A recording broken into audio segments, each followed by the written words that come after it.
stage dont j'aimerais vous parler aujourd'hui, c'est le stage Carpe Diem. Carpe Diem, ça veut dire cueille le jour. C'est vraiment un clin d'œil quant à la possibilité d'être vraiment dans cette qualité de présence dans les mouvements que notre vie nous propose. Donc, Carpe Diem, c'est simplement l'essentiel, je veux dire l'essence de 25 années de cheminement pour moi. Alors je prétends pas avoir tout compris, bien loin de là, hein, bien sûr, je suis moi-même encore sur mon chemin, mais vraiment il y a plein d'enseignements, d'outils et surtout de pratiques, parce que Carpe Diem c'est un stage de pratique qui m'ont permis réellement de transformer des attitudes intérieures, hein, parce que c'est de ça qu'il s'agissait. Nous ne pouvons pas contrôler les événements extérieurs, et ça j'ai mis bien du temps à accepter cette donnée, mais voilà, ça ne sert à rien d'essayer d'agir sur la réalité, sur les autres, sur les situations, mais plutôt essayer d'agir à l'intérieur de soi, de changer son regard sur la vie et d'ouvrir son espace intérieur pour pouvoir accueillir ce que la vie nous propose. Et la vie a une intelligence propre, et comment nous pouvons rentrer dans le mouvement plutôt que d'essayer de lui résister et de prendre le contrôle finalement. La plus belle image que j'utilise toujours, c'est l'image de la vague.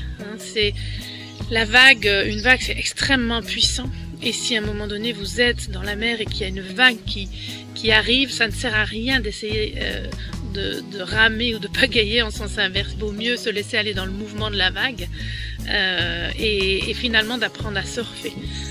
Et pourtant, la plupart du temps, c'est ce que nous faisons. Nous essayons de contrôler les situations, de prendre le contrôle sur la réalité pour vraiment, quelque part, canaliser nos peurs. Hein, peur de manquer, peur de perdre, la peur de l'avenir, la peur du changement. Et donc, voilà, notre ego, notre système de protection vit dans la peur tout le temps.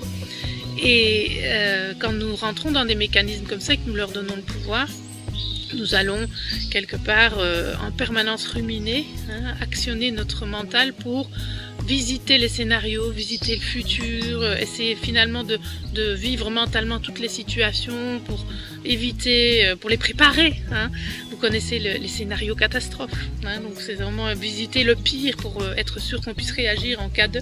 Mais nous savons tous aussi que la plupart du temps c'est inutile, et ensuite quand les choses arrivent, ça arrive jamais comme on les a prévues.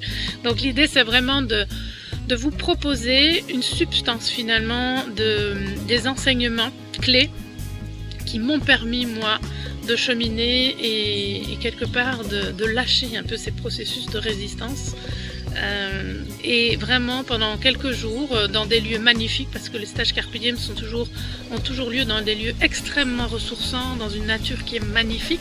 Pourquoi? Mais parce que nous allons beaucoup profiter de l'extérieur. Donc nous allons travailler sur le plan physique, dans le corps, dans le mouvement, mais aussi sur le plan émotionnel, et sur le plan mental et sur le plan spirituel. C'est-à-dire vraiment faire une connexion avec tous ces plans, parce que je pense qu'on ne peut pas évoluer fluidement sans tenir compte de tous ces plans et de toutes ces dimensions de notre être.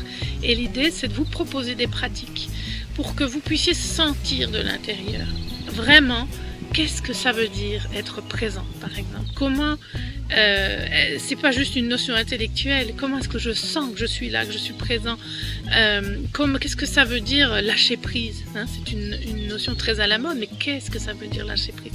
Comment j'identifie ça à l'intérieur de moi? Où est-ce que je trouve le chemin intérieur pour aller dans ce mouvement-là, hein? Donc comment augmenter sa qualité vibratoire, hein, c'est-à-dire vraiment pouvoir quelque part monter en énergie. Comment est-ce que je peux m'apaiser intérieurement quand je m'identifie aux émotions, quand des situations se passent à l'extérieur et que ça vient me chercher et que quelque part je me noie et je m'identifie à ce qui se passe et je me noie dedans.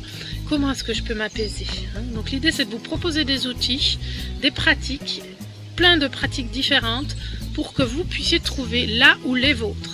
Parce que pratiquer dans une vie, moi j'ai bien compris que c'était essentiel, dans le sens où c'est comme un muscle, hein. Quand vous ne travaillez pas un muscle pendant quelque temps, eh bien, si vous ressollicitez ce muscle-là, vous allez vite vous rendre compte qu'il a pu travailler parce qu'il va devenir très très rapidement douloureux, vous allez avoir des courbatures et ça c'est plus du tout fluide. Alors que peut-être 6 mois avant, c'était très facile pour vous de faire ces mouvements-là, il n'y avait pas du tout de douleur.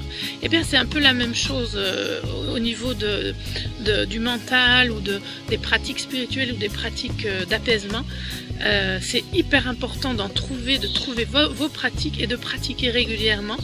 Pas toujours très longtemps, c'est pas toujours nécessaire on n'a pas tous le temps de pratiquer longtemps, mais en tout cas de pouvoir avoir des outils auxquels vous référez pour devenir autonome dans votre cheminement, des pratiques, on va envisager des pratiques vraiment variées, différentes, plein de pratiques à vrai dire, parce que toute pratique ne correspond pas à tout le monde, hein.